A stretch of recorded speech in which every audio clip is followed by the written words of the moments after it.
Come join me on my second channel, Jaguar Gator 8, where we'll talk all things college football. New video drops every Monday at 6 p.m. Eastern. Click the card in the upper right corner to watch the latest video. And now, on with our feature presentation. October 20th, 1991. It's week 8 of the NFL season, and we have a big game on our hands down in Tempe between the Phoenix Cardinals and the Atlanta Falcons. Both of these teams enter the game with 3 wins, with the Cardinals sitting at 3-4 and the Falcons sitting at 3-3. And both of these teams are just 1 win back of the current number 6 seed, the New York Giants, for that final wildcard spot. Win this game, and you stay right in the thick of things at the halfway point of the season. Between the storyline of 2 teams battling to stay within striking distance in the playoff picture, and the fact that this was a revenge game of sorts, with Cardinals kicker Greg Davis facing the team he spent the last 4 seasons with, who let him walk in free agency, there was a lot on the line here.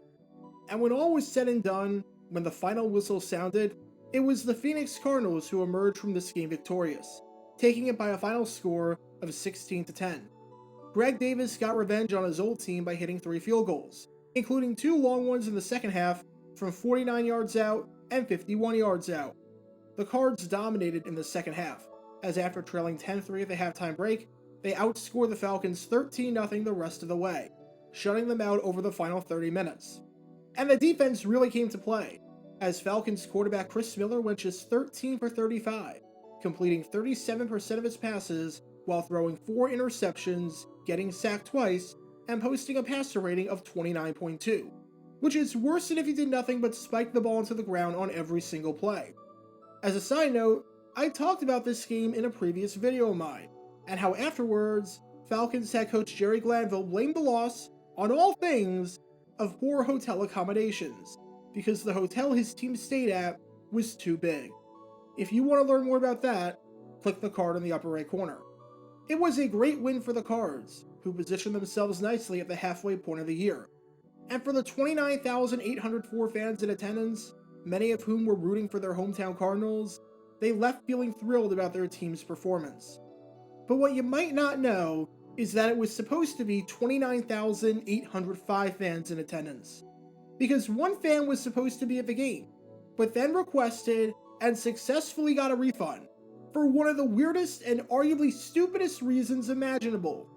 Think of all the reasons that a fan might call up a team's ticket office to get a refund. I promise you, and I can assure you, that whatever you're thinking of right now is probably wrong. Anything that you can think of that makes even the slightest bit of sense, I can tell you, is not the right answer here. Because this is the story behind one of the craziest and one of the dumbest ticket refunds, not just in the history of the Cardinals, but in the history of the NFL. Before I talk about the fan request and the refund in question, we need some context to understand how Cardinals games worked back then, and in particular, how Sun Devil Stadium worked. Because as dumb as the refund is, this story would make no sense whatsoever without it. In 1988, when the Cardinals moved to Arizona, they played their games at Sun Devil Stadium on the campus of Arizona State University.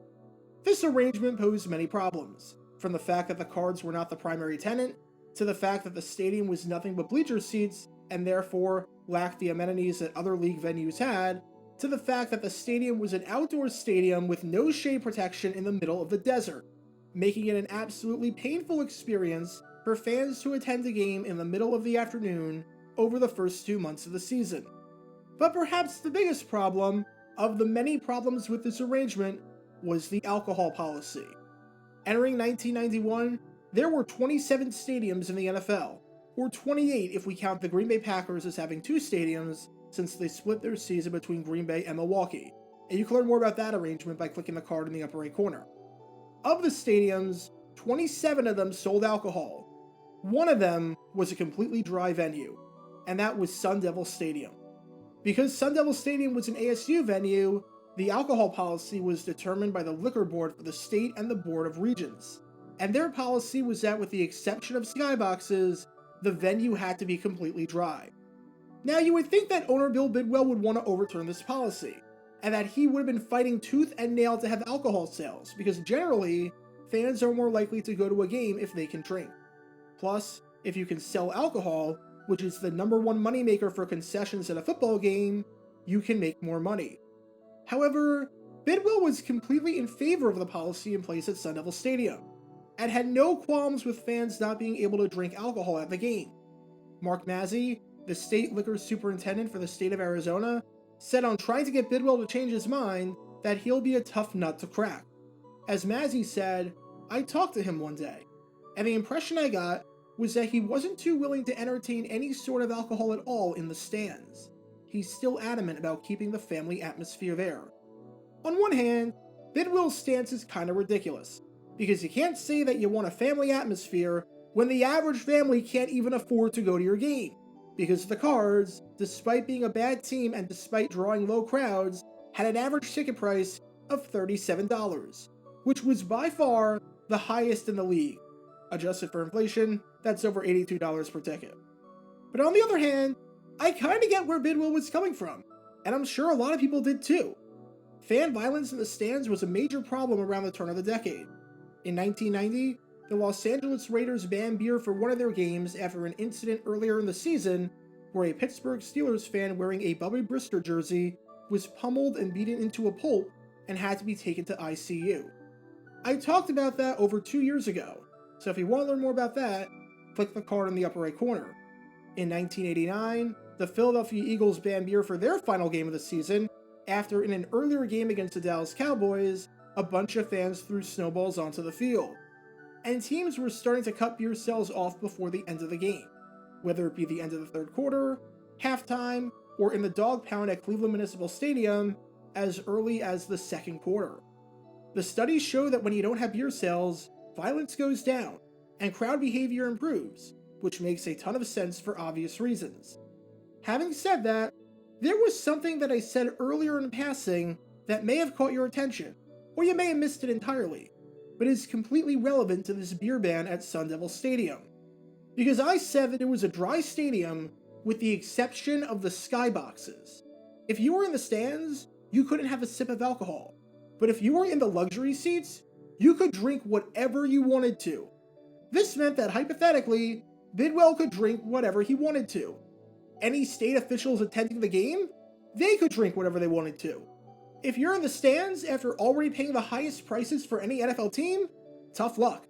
Seems like a rules for me and not for thee kind of situation.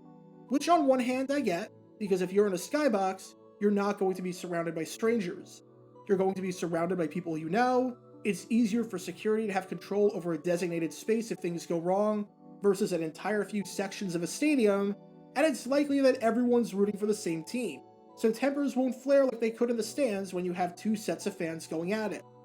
But on the other hand, yeah, it seems kinda hypocritical that the people who made these policies and the owner who's fine with the policy can drink if they want to, but everyone else can't. And when the liquor board complained about this, they had a very valid request. Either sell alcohol throughout the entire stadium, or don't sell it at all. All or nothing kind of deal, where you can't discriminate or be elitist just based on where a fan is sitting. Facing a ton of public backlash from fans and legislators, the Cardinals were able to come up with a plan to allow beer sales in the stadium as an experiment for their game on October 20th against the Atlanta Falcons. The vote, which passed 6-2 by the Board of Regents for the state of Arizona, was a highly restrictive policy, as it was nowhere close to a free-for-all, but it was something, and something is better than nothing. How the experimental policy for the game worked was like this. Beer would be sold from 90 minutes before game time until halftime. You could only purchase beer at designated concession stands throughout the stadium, all located throughout the lower concourse.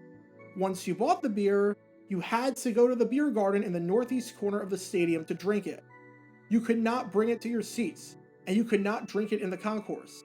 If you weren't in the beer garden, you couldn't have anything. You were only allowed to purchase one beer at a time. And to enforce this, the team, in addition to the usual security measures they took for games, hired an additional 80 security guards whose sole purpose was to monitor the beer garden and to make sure that no alcohol got to the seats. And let's be honest, considering how few people showed up to Cards games, no fan could successfully get into the seats with beer, because it basically came out to one security guard per fan in attendance. In other words, the Cardinals were doing everything in their power to ensure that this was going to still be a dry stadium in everywhere except for one section. Seems like most fans would be happy about this, right? For the first time ever, they can drink a beer at a Cardinals game. Well, not everyone. Because one fan was so irate and so upset about this change that he requested a refund. Bet you didn't see that one coming, did you? A fan requested a refund because beer was going to be sold at the game, and he was upset about that because he bought the tickets under the assumption that no beer would be sold. I just want you to think about that for a second. Do you know how hard it is to get a refund for an NFL game? With the exception of the 2020 season for obvious reasons, try getting a refund for a game. You can't, or at least not without jumping through 10,000 different hoops. There's a reason why it says on every ticket, all sales are final. But apparently, in 1991 with the Cardinals, this didn't apply. He only wanted to go to the game if it was a completely dry game. And because it wasn't, he wanted his money back. That raises the question, is the fact that beer is now going to be sold at a game a material breach of the contract at all? Bear with me for the next minute while I go over some legal jargon and try putting my law school experience to good use for once. To simplify things, a material breach of the contract is when one party does something so egregious that strikes at the heart of the contract that it defeats the purpose of making the contract and makes it null and void. When you buy a ticket and read the terms and services, even though you don't really have any bargaining power, you're entering into a contract. Now, a material breach would be something like what happened at Super Bowl 45, where you enter into a contract to buy a specific seat for the game, and as it turns out, the seat is not functional and wasn't ready to go, so you can't sit there. I go to a game to watch the game in my seat. I now don't have a seat because of your actions. That's a material breach. But this? Substitute beer with any other concession. Suppose the Cardinals announced that they were changing concessions, and were having a different pizza company provide the pizza throughout the venue instead of the one they had when you initially bought the ticket. That's not a material breach at all. Suppose the Cardinals announced that this year, for the first time, they were selling cotton candy at the game. You can't get a refund over that. Obviously, beer is a bit different because of the public safety risk that it can pose. But here's the thing. If you don't want to be exposed to beer while watching the game, here's a novel idea. Just don't go to the beer garden. If beer is only allowed in one section of the stadium, which isn't where you're sitting, then just don't go to the freaking beer garden! That's like me complaining that I'm upset that my wife bought a chair for the house that I don't like, because even though it doesn't take up space, and even though it didn't replace anything else, it's not comfortable for me to sit in. I could just, not sit in that chair. It's not that hard of a concept. But here's the crazy part. Despite all of this, and despite having this seem like the most ridiculous refund request of all time, it actually worked. The Cardinals granted this man a refund, and said to the man, "You're right, that wasn't disclosed when you bought the ticket. And if you don't want to go because of that, you don't have to. Here's your money back. We apologize." Now, no details whatsoever are known about this man. I have no clue what his name is. He could be watching this video right now, and I would have no way of knowing. He could be dead for all I know. So how did this work? How did this man successfully receive a refund for what seems like the dumbest reason imaginable?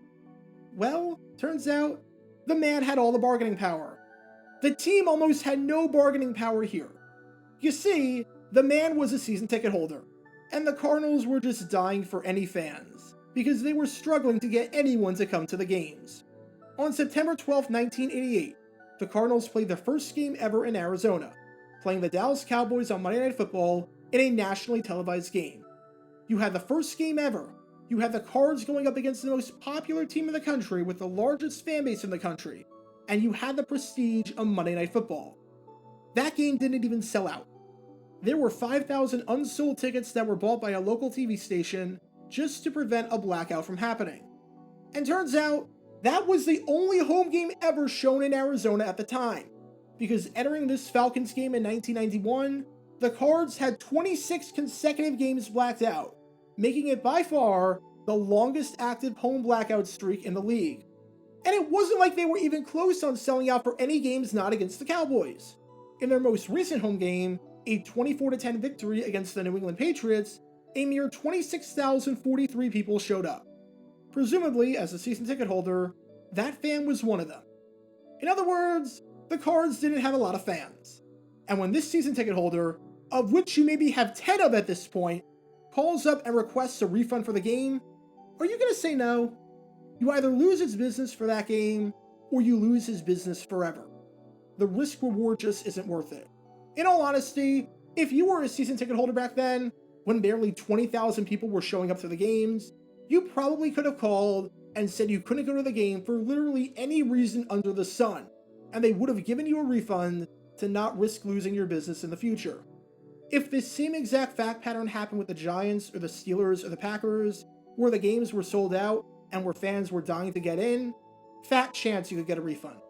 But here, yeah, the Cards probably did the smart thing here, biting the bullet for one game so that they wouldn't bite the bullet for every game after that.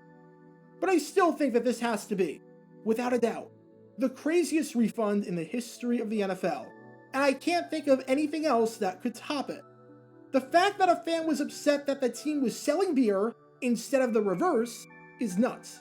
The fact that a fan demanded a refund over this, even though no beer was allowed in the seats, and even though he easily could have avoided the one area of the stadium where it was allowed, is nuts.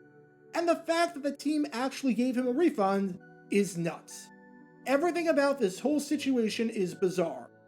Because for one fan who lived in the dry state of Arizona, the state in which he lived in wasn't the only thing he wanted dry.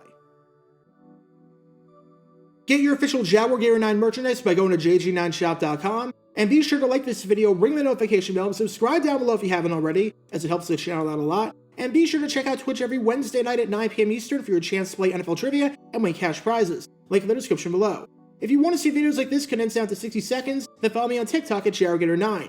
To see college football videos, subscribe to Jaguar Gator 8. To see highlight videos of players throughout the history of the NFL, subscribe to JG9 Highlights. Also, special thanks to all of our Patreon supporters for helping out the channel. Your support is greatly appreciated. See how you can become a patron and request future video topics in the description below.